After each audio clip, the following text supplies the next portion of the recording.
नमस्कार। जन सरोकार युक्त आपके इस कार्यक्रम में एक बार फिर मैं मौजूद हूँ मोहनलाल मोदी। जैसा कि उद्योग दिनकत हमेशा नए कार्यक्रमों के साथ मुद्दों के साथ आपके सामने आता रहा है, आज फिर एक नए मुद्दे के साथ बातचीत होगी हमारे अतिथि श्री कमलेश गुप्ता जी से। जैसा कि आप सभी जानते हैं, आप एक विचारक हैं, चिंतक हैं, उद्योगपति हैं और उद्योग हकीकत के आप प्रधान संपादक भी हैं। तो कमलेश जी का स्वागत है स्टूडियो में। और मैं आज उनसे ये बात करना चाहूँगा, नए साल के अवसर पर हमने फिर एक बार देखा कि एक शराब से धुत युवाओं से भरी गाड़ी ने एक युवती को कुचला और घसीटती हुई लगभग 10 किलोमीटर ले गई और तब जाके मालूम चला कि उस बच्चे की जान जा चुकी है। तो ये जो विद्रूपता है, ये एक आदमी की नए साल के ये जिस तरह के ये सैर सपाटे और ये हू हा और नतीजा ये किस रूप में लेते हैं? नहीं, ऐसा कुछ नहीं है जो अभी उसका कंफर्म नहीं है उस लड़की को कि वो गाड़ी में थी तो उसको मार के फेंक गए वहाँ पे, क्योंकि उसके कपड़े उसकी बदन पे थे नहीं और कोई चोट ऐसी नहीं दिखी कि जो घसीटने का साबित हो रही हो। वो ठीक है कि मतलब उनका ये कहना है कि भाई 10 किलोमीटर घसीटने का मतलब फिर तो रगड़ जाती ना पूरी, वो पूरी उसकी खाल निकल जाती, पूरा शरीर चित जाता। 8 किलोमीटर रगड़ने का मतलब है कि उसकी पूरी खाल निकल जाती, शरीर चित जाता और उसकी जो हमारे हिसाब से तो बॉडी तितर बितर हो जाती है। 8 किलोमीटर कार से घसीटने का तो बहुत बड़ा मामला। तो इसमें तो ये लगता है कि भाई वो पार्टी वार्टी कर रहे हैं रात को। आजकल लड़कियां लड़के सब मिल के पार्टी करते हैं, कोई अकेले ऐसा तो नहीं किसी घर से उठा लिया हो उसे, वो खुद आई होगी। आती हैं लड़कियां आजकल। अभी हमने देखा है 31 दिसंबर को जहाँ पे भी नई साल की पार्टी चल रही थी तो वहाँ पे इसी तरह का माहौल था कि भाई लड़कियां, जितनी लड़कियां उतनी लड़के। अब वो कुल गर्लफ्रेंड होती हैं, कुछ उनके जो मतलब दोस्त होते हैं कुछ, लेकिन वो सब पीने के बाद तो फिर उनकी वो विचारधारा सब बदल जाती ना। तो नहीं, मेरा कहने का आशय यही था कि जो शराब और ये नशा जो हमारी पार्टियों में अंदर घुस रहा है, आज कोई भी सेलिब्रेशन बगैर नशे के हम कल्पना ही नहीं कर पाते। तो फिर इस नशे पे रोक क्यों नहीं? इसको लेके समाज में जागरूकता का जो अभाव देखने में आ रहा है, तो एक जागरूक नागरिक होने के नाते आप क्या देखते हैं इसमें? सरकार कुछ करे या जनता जागरूक हो? सरकार क्या करेगी? सरकार को तो 1,500 करोड़ के वार्षिक आय है शराब से, मान लो मध्य प्रदेश में। तो सरकार तो कुछ नहीं करेगी मेरे हिसाब से। सरकार को तो ये लगता है कि भाई पहले शराब पिलाओ, फिर बीमारों का इलाज करो, इसी में उलझा के रखो जनता को। और जो केस होते हैं तो वो तो नेचुरल हैं, होते हैं, होते रहेंगे और होते आए हैं। इनको रोकना तो सरकार के बस की बात है नहीं, क्योंकि ये सब दाजी से होते हैं। बाद में जब कोई चीज़ ऐसी बिगड़ जाती है, कुछ हो जाता है, तो सैकड़ों केस ऐसे होते हैं जिनमें आए दिन FIR होती है। उसमें जो देखा जाता है कि मतलब FIR जो हो रही है वो 4 साल बाद हो रही है। तो पहले तो इन कानूनों में बदलाव लाना चाहिए। औरतों को, लड़कियों को जो फ्रीडम दिया है गवर्नमेंट ने, उस फ्रीडम को कम करना चाहिए। लड़कों की भी सुनना चाहिए, जेंट्स की भी सुनना चाहिए कि भाई उनके साथ क्या गुजर रही है। आज दहेज का मामला हो, चाहे लड़कियों के सेक्सुअल हरेसमेंट का मामला हो, वो नाजायज़ फ़ायदा उठा रही हैं खुलेआम। तो ये मेरे हिसाब से इसमें सरकार को कानूनों में बदलाव लाना चाहिए। पुराने कानून है, इनको ढलने को ख़त्म करके ये कानून जब के हैं, जब औरतें 1 फुट लंबा घूंघट निकालती थी, पर्दे में रहती थी, आज लड़कियां जीन्स पैंट पहन के घूम रही हैं लड़कों के साथ बराबर से, सिगरेट पी रही हैं, शराब पी रही हैं, सारे नशे कर रही हैं, होटलों में जा रही हैं, मर्जी से सब कुछ कर रही हैं। जब कोई बात बिगड़ जाती है तो FIR हो जाती, तो फिर वो केस बन जाता है। तो जिन केसों में काउंटिंग होनी नहीं चाहिए ना, ऐसे केसों में FIR होनी चाहिए। 4 साल से आप कहाँ थे? वो लड़की कौन है, कितने साल से किस किस के कॉन्टेक्ट में थी, वो सब अभी निकलेगा, पता चल जाएगा कि बलात्कार हत्या है या राजीव बिरजी वाला केस है, बात में बिगड़ गया तो हत्या कर दी। तो ये सब चीज़ें जो होती है, इनमें सरकार कुछ कर नहीं सकती ज़्यादा जी। तो नहीं, बात ये आती है उसमें कि एक वो सरकार पे आरोप लगते हैं कि वो पुरुष प्रधान समाज को आज भी जी रहा है। इधर आरोप ये लगते हैं कि महिलाएं अपने मन चाहे आरोप में फंसाकर आदमी को बर्बाद कर रही हैं। तो फिर सरकार इसमें क्या करे? सरकार तो आखिर वही कर रही है कि महिलाओं का शोषण हो रहा है, महिलाओं का शोषण हो रहा है।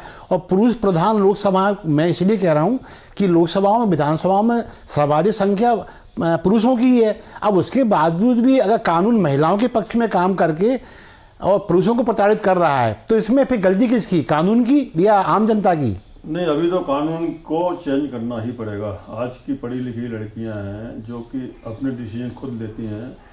कानून उस समय के हैं जब अरेंज मैरिज की जाती थी, लड़की को लड़के देखने भी नहीं जाते थे, माँ बाप की मर्जी से शादी हो जाती थी। अब कानून को चेंज तो करना ही पड़ेगा ना। आज लड़कियां खुद लड़के पसंद कर रही हैं, खुद उनके साथ डेटिंग कर रही हैं। शादी के पहले लिव इन में रह रही हैं।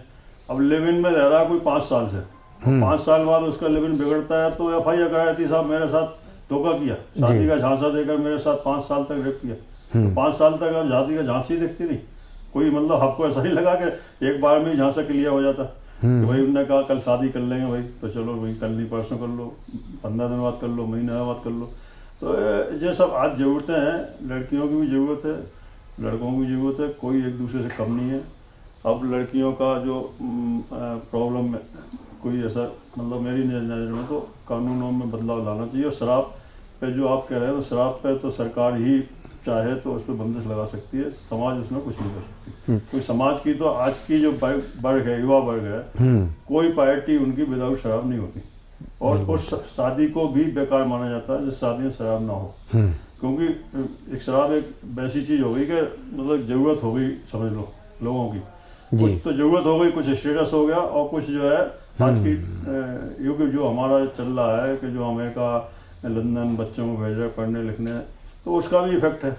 अब इधर तो रामकथा चल रही है, 2-2 लाख लोग रामकथा में जा रहे हैं। तो देश है, बहुत बड़ा देश है, इसको संभालना कोई ऐसा इजी नहीं है। छोटे मोटे बलात्कार केस हैं जी लड़कियों ये कोई ऐसे नहीं है कोई जादू है और कोई रोक ले। जी जी, इतने बड़े देश में सब थोड़े बहुत तो होते रहते हैं। नहीं, लेकिन जैसे अभी आपने कहा शराब को लेके आपने बात कही, तो शराब में ये आपकी बात सही है कि सरकार इसको पिला रही है, फिर उसमें कानून व्यवस्था को हाथ से निकलते देख रही है। लेकिन बात इतनी भी है कि हमने गुजरात में देखा शराबबंदी है, बिहार में देखा शराबबंदी है, इसके बावजूद भी लोग सैकड़ों की संख्या में मर रहे हैं। तो इसका मतलब जनता जी को जवाबदेही नहीं है, मरें तो सरकारी वजह से मर रहे हैं, और शराब ना मिले तो सरकार गलत है, सरकार रोक लगाती है तो सरकार गलत है। तो शराब को लेकर भी जनता को कुछ तो तय करना पड़ेगा ना। नहीं, जनता क्या करेगी? वो तो शराब मिलेगी तो पिएगी, वो तो नहीं मिलेगी तब भी जुगाड़ से पिएगी जिसे पीना है। लेकिन बंदी में और खुलेआम बिकने में जमीन आसमान का अंतर है। लोग जो कहते हैं कि गुजरात में शराब खुलेआम बिकती है, ऐसा कुछ नहीं है। हम भी गुजरात में देखा हमने कि शराब वहाँ पे बहुत कम लोग पीते हैं, और जो पीते हैं वो जो है मेरे हिसाब से उनके लाइसेंस होते हैं पीने के, कुछ लोगों के तो कुछ लोग जो है चोरी छिपे पीते हैं। बाकी कोई सड़क पे दिख जाए दारू पिए तो इतना वहाँ पे ज़्यादा पुलिस का वो है, रेलवे स्टेशन पे चेकिंग है, ये सब चेकिंग है, लोग डरते हैं। अब जहाँ बंदिश नहीं है खुलेआम, आप इधर कहते हैं साहब शराब पियो मत, उधर कहते शराब पिए गाड़ी चलाओगे तो हम तुम्हारा चालान करेंगे, कोर्ट भेजेंगे। तो भी शराब पी के गाड़ी नहीं चलाएगा तो इतने ड्राइवर कहाँ से लाएगा कोई? आज बाहर जितने बाहर सरकार ने लाइसेंस दे रखे हैं वहाँ गेट पे एक बोर्ड लगा दे कि विदाउट ड्राइवर नो एंट्री। ठीक है, विदाउट ड्राइवर नो एंट्री। तो अब जब सरकारी लाइसेंस दे रही बाहर को, क्या हर आदमी संभव है कि ड्राइवर लेके जाएगा?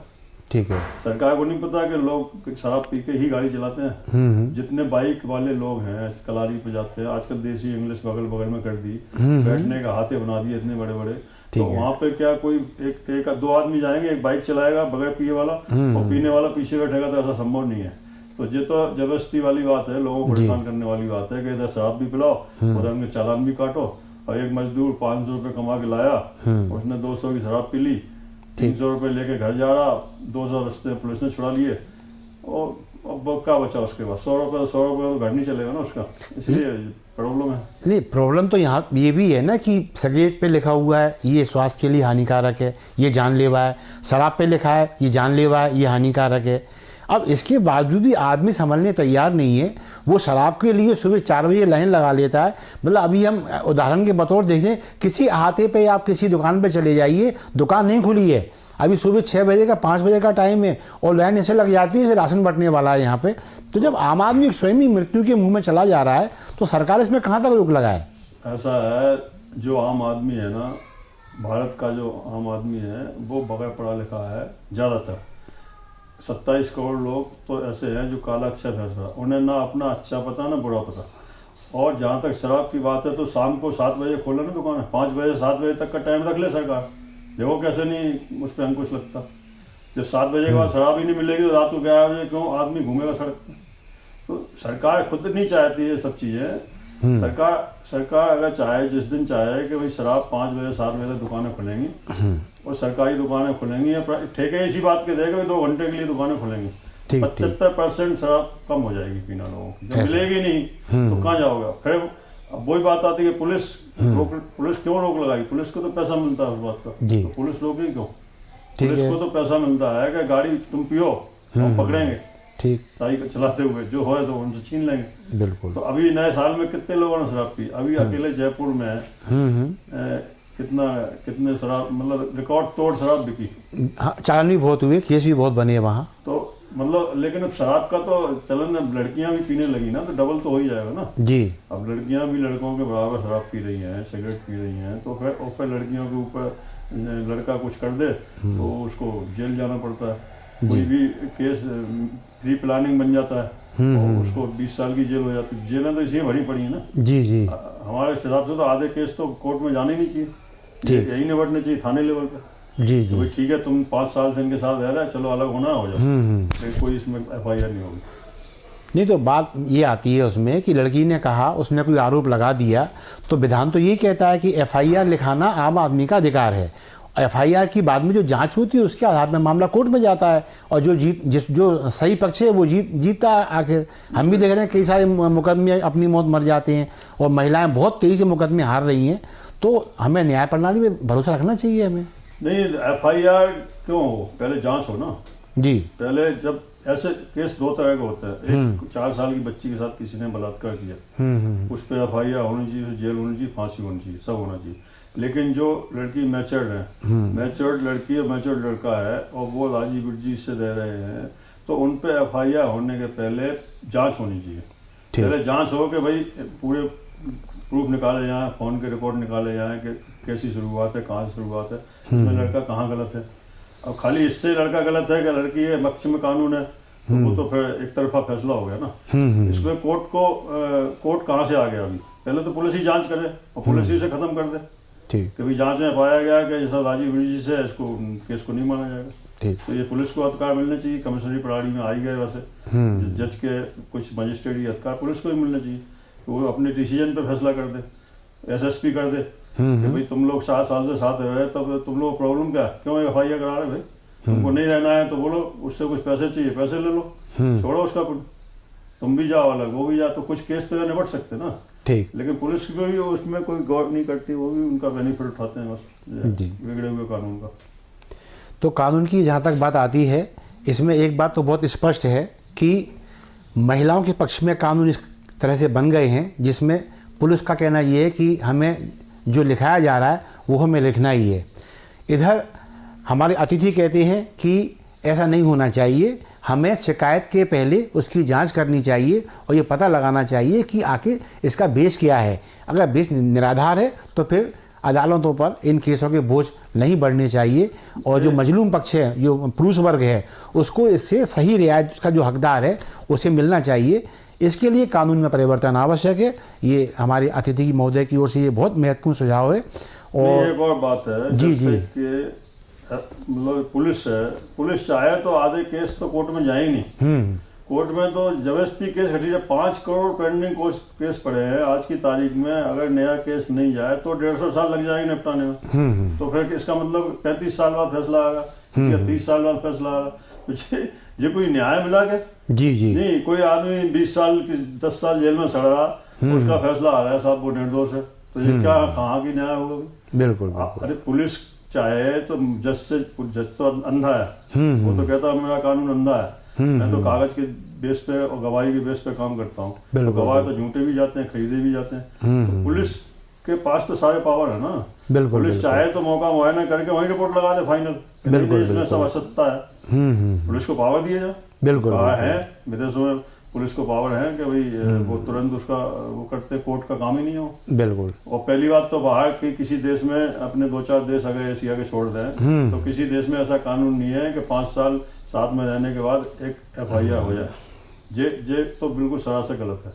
तो इस तरह से तो शोषण है, और लड़कियां जो है लड़कों का शोषण कर रही हैं। आने वाले टाइम में लड़कियां जो है खुद परेशान हो जाएंगी और उनको लड़के नहीं मिलेंगे। कुल मिला के आशय यही निकलता है, जो अतिथि हमारे बता रहे हैं, कि पुलिस को किसी भी प्रकरण को दर्ज करने से पहले उसके बारे में एक वास्तविक इन्वेस्टिगेशन की आवश्यकता है। यदि पुलिस ऐसा करती है तो फिर निसंदेह न्यायालय पर बोझ कम होगा, और जहाँ तक उसके कहना चाहिए कानून अंधा होता है, वो सबूत और तथ्यों के आधार पर अपना फैसला देता है। अच्छा होगा, पुलिस अपनी प्रक्रिया में सुधार करेगी। इन्हीं कामनाओं के साथ मैं मोहनलाल मोदी आपसे अनुमति लेता हूँ। अगले मुद्दे पर फिर बात होगी, तब तक के लिए नमस्कार, जय हिंद।